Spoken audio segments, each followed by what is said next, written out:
حضور کے امتی بستے ہیں، کہاں کہاں نہیں ہیں.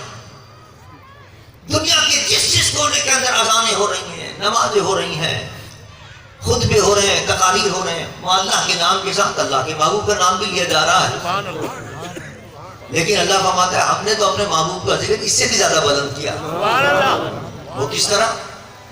وہ فرمایا کہ وَإِن مِّن شَيْءٍ إِلَّا يُسَبِّحُ بِحَمْدِ رَبِّهِ.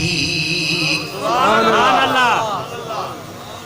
کوئی چیز ایسی نہیں، اِن مِّن شَيْءٍ، کوئی شے ایسی نہیں ہے کائنات کے اندر اللہ فرماتا ہے جو میری تسبیح و تقدیس نہ کرتے، میری پاکی بیان کر.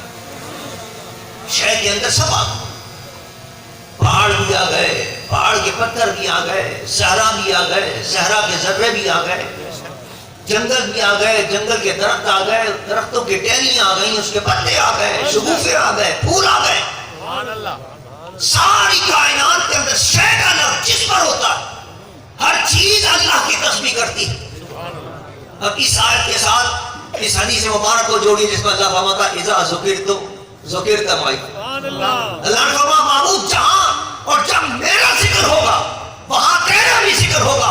میرا ذکر کہاں ہوتا ہے؟ ان من شیء الا یسبح بحمد ربہ. کائنات کی ہر چیز میری تسبیح و تقدیس کرتی ہے. جب وہ میری تسبیح و تقدیس کرتی ہے تو تیرا بھی ذکر اس کا ساتھ ہے.